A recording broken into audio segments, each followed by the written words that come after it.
tout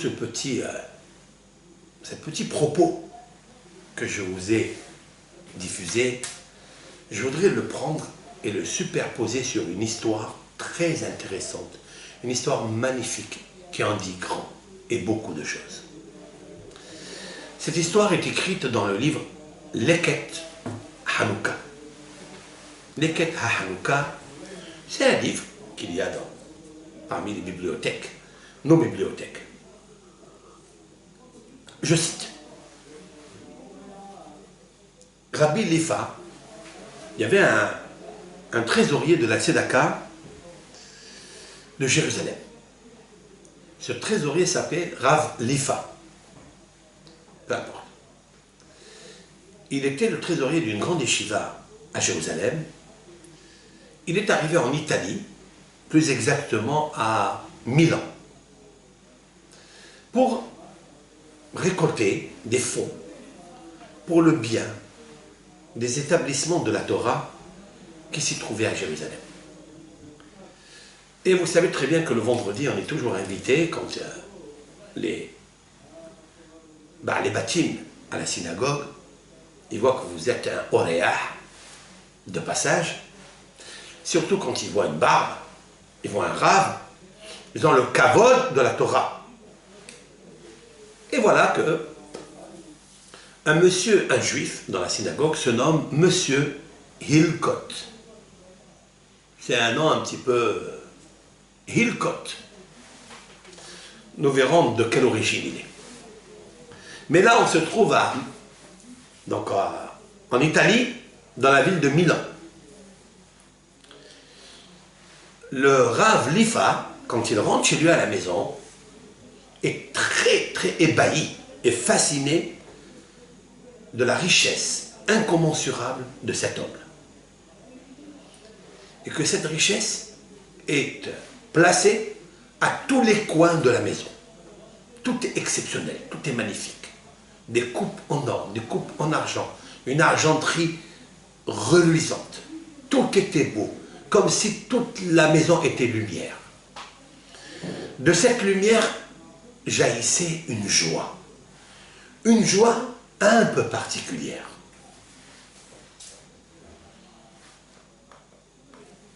Du plafond se déversaient des candélabres, des lustres en cristal reluisants, brillants, quelque chose de magnifique. Et le Rav, il a oublié qu'il était à Milan, il a oublié qu'il était en Italie. Il pensait qu'il était vraiment dans le Gan Eden. Les parterres, tapissés de marbre, valeureux et noble en même temps. Tout ce qu'il y avait d'acoustique était quelque chose qui était exceptionnel, qu'il n'a jamais vu dans aucune maison. Tellement la richesse de M. Hilkot.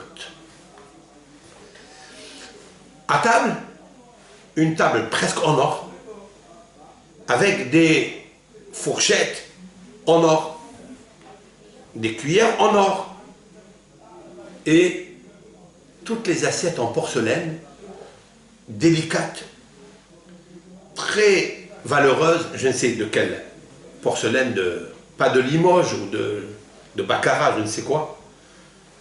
Et il était là curieux, à savoir que c'était des vases précieux qui étaient sur la table. Et voilà soudainement, ses yeux, ils sont fixés et en même temps ébahis et stupéfaits de voir quelque chose étrangement qui n'a rien à voir avec toute l'acoustique et toute cette beauté reluisante autour de lui. Qu'est-ce qu'il voit? Il voit une menorah, une Hanouka en or qui est gigantesque, qui a été posée dans un endroit, dans une argenterie, mais qui faisait tout le mur entier. Mais à côté d'elle, il y avait quelque chose d'étrange, strange. Il y avait des débris d'une bouteille qui était posée là. Une bouteille en verre, et des débris un peu sales posés à côté de cette magnifique et gigantesque menorah Hanouka. Et le Rav, qui était un homme qui avait la sagesse de la vie, il n'a pas compris ce paradoxe. Et il le demande à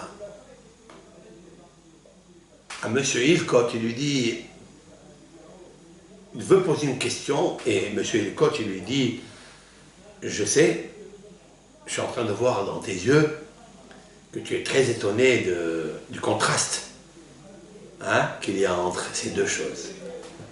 Entre en général toute la maison, avec ces débris de verre, d'une bouteille cassée, posée à côté. C'est vrai que ça n'a rien à voir avec l'autre, il lui dit. Alors il lui dit, Oi, lo Rabbi, tu penses que ces débris-là qui sont posés ici, c'est quelque chose d'insignifiant pour moi, mais ils sont plus importants que tout ce que tu es en train de voir, dont tu es tellement fasciné, car ils sont tellement merveilleux. Mais pour moi, ces débris de bouteilles, c'est grâce à eux que j'ai acquis mon monde. C'est tout mon monde. Il dit, qu'est-ce qu'il y a? Il dit, au point, jusqu'à là, lui dit Rabbi Eliphaz, avec grand étonnement, il lui dit, oui. Monsieur Hilkot lui répond, oui, oui, oui. Et il y a une raison tellement valable pour laquelle je l'ai posé à côté de la Hanouka. Et là, il commence à lui raconter son histoire. Il a dit, ce monsieur Hilkot est né en Hollande. Là-bas, j'ai étudié dans une yeshiva. Et j'ai pensé que je vais rester dans ma yeshiva toute ma vie. Je vais grandir à la yeshiva et j'étudiais tellement bien. Mais lorsque je suis arrivé à l'âge de 18 ans, est arrivée une missive, une lettre de mon grand-père, qui habitait en Italie, donc ici, dans cette ville de Milan. Dans cette lettre, son grand-père lui demande quelque chose, une faveur. Il lui dit, écoute, toi, tu es mon petit-fils, l'aîné, et j'ai besoin que tu viennes m'aider dans mon magasin, juste un laps de temps, un tout petit peu, et puis tu reviendras chez toi, à la yeshiva. Et comme lui dit le grand-père, je ne me sens pas bien, ma santé est affaiblie, je voudrais que tu prennes la place de ton grand-père dans ce magasin pour une période courte. Et donc il l'a renforcé et lui dit, s'il te plaît, viens. Alors M. Hilkot, il dit, je me suis trouvé un peu gêné et je suis encore très jeune. Comment je vais en même temps écouter ce que mon grand-père me dit, c'est-à-dire, c'est de quitter la yeshiva, qui est tellement exceptionnelle pour moi, car je peux encore étudier avant mon mariage et après travailler. Mais mon cœur de famille, familial, m'a soudoyé d'y aller aider grand-père. Je suis arrivé à Milan, je me suis installé à la maison et j'ai commencé à aider mon grand-père dans le travail, matin au soir. Du matin au soir. Cependant, malheureusement, la situation de santé de mon grand-père commençait à se dégrader. Et puis après, quelque temps, il est décédé. Donc, une fois qu'il est décédé, mes parents m'ont demandé de revenir en Hollande et de revenir à la yeshiva. Mais, bien que le cœur cette fois-ci pourrait être soudoyé, c'est mes parents, mais je me suis trouvé tellement bien dans ce commerce, tellement enfoncé dans le commerce, parce qu'il était grâce à moi, grâce à l'aiguisement d'esprit que j'ai eu à la yeshiva, il était tellement prospère que je ne pouvais pas quitter le travail. Je profitais de tout ce que je faisais et je profitais de tout centime que je gagnais. Et j'ai dit à mes parents, conclusion, c'est de rester en Italie et là, je voudrais faire ma vie. Les affaires commençaient à en aller en croissance, de jour en jour. J'ai commencé à ouvrir des succursales multiples, ici et là. Et j'étais tellement affairé dans mon travail, du matin jusqu'au soir, et tellement un soir j'étais occupé et affairé, jusqu'à ce que j'ai abandonné la prière du soir. Et ça, quand je suis revenu à la maison, en abandonnant la tefila du soir, à Arbit, j'avais un peu de peine, et ça a commencé un petit peu à me culpabiliser. Ça veut dire que j'ai commencé à me dégrader autant que juif, habitant à Milan, d'avoir gaspillé la prière de Arbit. Mais, quelque temps après, je me suis habitué. Quand on a l'habitude, au début ça nous fait mal, parce que nous sommes des béné Israël. Il ne faut pas oublier qu'on est avec une corde, la miséricorde, avec le bourreau. Mais des fois on lâche la corde. Et on oublie Akadosh Baruch Hu qui est la corde elle-même, c'est-à-dire Yud Kei Vav Kei, le nom de Dieu. Parce que chaque Yehudi, il est attaché par la corde. Avec Yaakov, Yitzhak, Abraham, c'est-à-dire les prières. Puisque la corde, elle est à triple nœud. C'est Abraham, Yitzhak, Yaakov, c'est-à-dire la prière du matin, Abraham, la prière du soir, Yaakov, et la prière de l'après-midi, Yitzhak, Minha.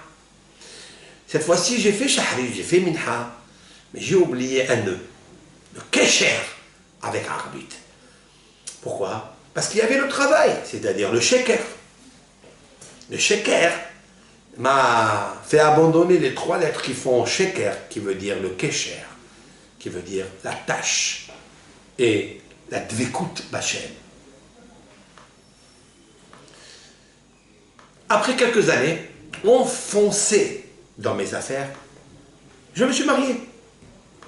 Et voici, j'ai eu des enfants, mais je ne les ai pas éduqués dans le chemin de mon père et de mon grand-père, comme les anciens temps. Et mes enfants, ils ne savaient même pas une goutte d'huile d'olive, une goutte de lumière de la Torah. Rien. Aucune école juive n'existe ici. Et donc, ce qu'ils ont appris de moi, mais moi, presque, j'ai tout oublié. Ma femme n'était pas spécialement attachée à la religion. C'est la femme que j'ai prise. C'est vrai qu'elle est juive, mais je n'ai pas pris une femme qui connaît la Torah, qui connaît les coutumes ancestrales de notre Torah.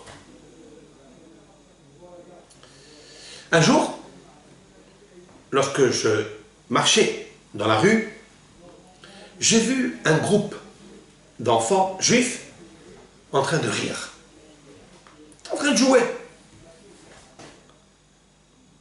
A priori, en apparence, ils étaient dans le bonheur.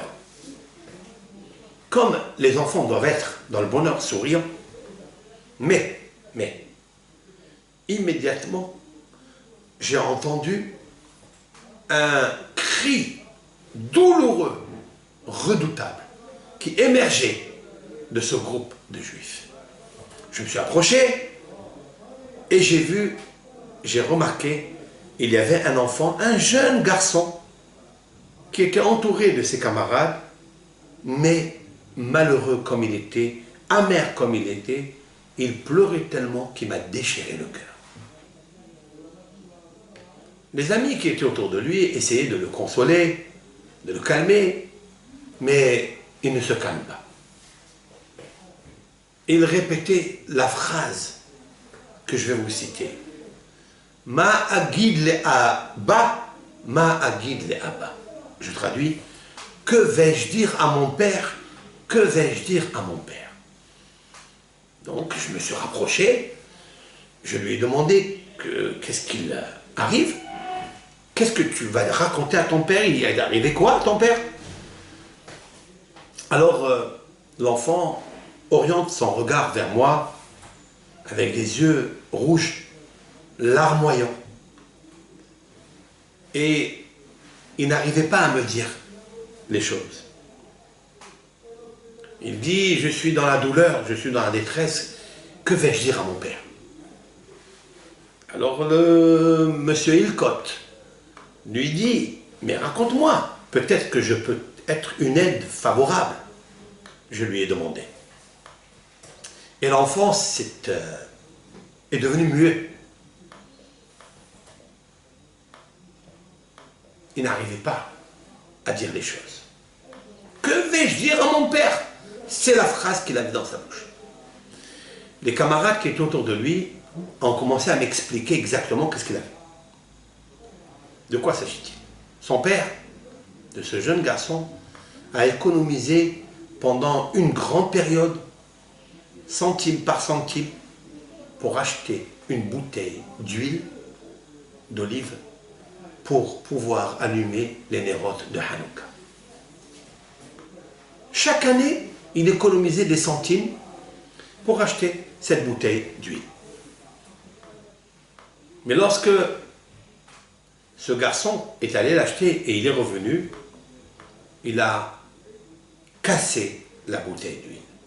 Il lui a glissé des mains et donc cette bouteille est par terre, l'huile s'est déversée, s'est abîmée et c'est la raison pour laquelle cet enfant est en train de pleurer. Et c'est pourquoi cet enfant, il dit que je vais répondre à mon père quand il va me dire tout l'argent que j'ai économisé pour acheter cette bougie de Hanouka, cette huile pour Hanouka, c'est la fête de l'espérance, de l'espoir. C'est la fête des Nissim Veniflaot, du Ham Israël, de la Géoula Shlema. C'est la renaissance. Qu'est-ce que je vais faire? Alors M. Hilkot dit à Rav Lifa, j'ai commencé à fixer l'enfant qui continuait à pleurer et répétait sans arrêt avec souci, Ma'agid le Abba, que vais-je dire à mon père? Que je veux répondre à mon père? J'ai eu une grande pitié, une grande souffrance pour l'enfant et je lui ai promis de l'aider. Je lui ai dit, écoute, viens avec moi, je vais aller au même magasin où tu as acheté la bouteille et là-bas, j'achète une bouteille pour toi, je te la paye. Comme ça, tu vas être content, tu ramènes la bouteille à ton père. Quand je lui ai dit ça, ses yeux ont illuminé, ont éclairé, comme le luminaire de la menorah. Alors, au Hachem, tout le monde était content, dans cette joie, la joie du petit. Je lui ai acheté la bouteille, je lui ai donné, et l'enfant est parti donc chez son père. Il a de quoi dire à son père. Puis j'ai rebroussé chemin pour partir chez moi à la maison. Et c'était très tard dans la nuit. Et voilà que les mots, les 3 mots, que vais-je dire à mon père? Que vais-je dire à mon père que l'enfant sortait de sa bouche avec les larmes et avec la souffrance, retentissait dans mon cerveau. Comme une musique qui était pétrie de tristesse, de souciance, Ma'agid le Abba, Ma'agid le Abba, que vais-je dire à mon père, que vais-je dire à mon père? Le Az, et alors, le mercure de la spiritualité qui est contenu dans cette phrase, que vais-je dire à mon père, a commencé à me pénétrer dans mon fort intérieur, à l'intérieur de mon âme, dans les cordes de mon cœur, dans les cordes de mon âme. Et j'ai commencé moi-même à dire, Ma'agid le Abba, moi qui ai étudié à la Shiva, je suis aujourd'hui à Milan, parmi les nations, parmi les goïms dans la galoute. J'ai tout oublié. Mes enfants, ils connaissent aucune goutte d'huile d'olive, aucune goutte spirituelle, aucune lumière ils peuvent allumer. Que vais-je dire à mon Père dans le ciel? Que vais-je dire à mon Père dans le ciel? Il m'a donné une neshama tellement précieuse, tellement belle, avec laquelle je pourrais acheter des choses magnifiques dans ce monde. Et il m'a recommandé surtout de la sauvegarder à cette neshama. De ne pas impurifier l'huile d'olive de la neshama. Qu'est-ce que je vais lui dire après 120 ans? Quand je vais être en face de lui, quelle est la face? Quelle est la phrase sûre que je lui donnerai pour faire surface, en face, sûre? Comment? Ça sera difficile. Alors, à cause de ça, j'ai commencé à tourner le dos et donner la nuque raide à ma religion. Quelle réponse? Quelle argumentation je pourrais donner au moment où je serai devant mon Père du ciel, qui est mon seul repère, alors que j'ai commis combien d'impairs à son égard? Alors qu'est-ce que j'ai fait? Je suis revenu à l'endroit de la bouteille. Et là, j'ai vu les débris de cette bouteille d'huile d'olive. J'ai ramassé tous les débris, sans en laisser le moindre détail. J'ai tout mis dans mon sac. Je suis rentré chez moi à la maison. Et cette nuit-là, à l'étonnement de ma femme et de mes enfants, j'ai allumé le nerf de la Hanouka. Ce que je n'ai pas fait pendant de longues dates.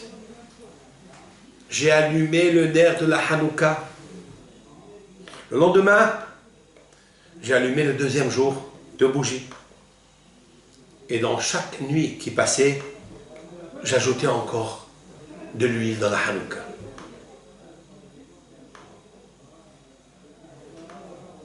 C'est-à-dire dans l'âme que je possède, dans la menorah théora que l'Éternel m'a donnée dans ma neshama, j'ajoutais de l'huile de compréhension, de lumière. Qu'est-ce que ce monde? Qu'est-ce que Galut Yavan? Pourquoi avoir abandonné toute cette Torah, toute la lumière de notre Torah, du Ham Israël? Alors je me suis rappelé de mes parents, là où je suis né. Quand j'ai vu que je tellement été loin,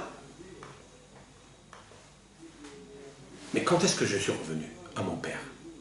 C'est à Hanouka. Aujourd'hui, je suis revenu à la Torah, à l'accomplissement de mitzvot. Alors se tourne Hilkot, monsieur Hilkot, vers Rabbi Lifa et lui dit: maintenant tu comprends pourquoi j'ai posé ces débris devant cette magnifique menorah, magnifique Hanouka? Et Rabbi Lifa était tellement en extase de cette histoire.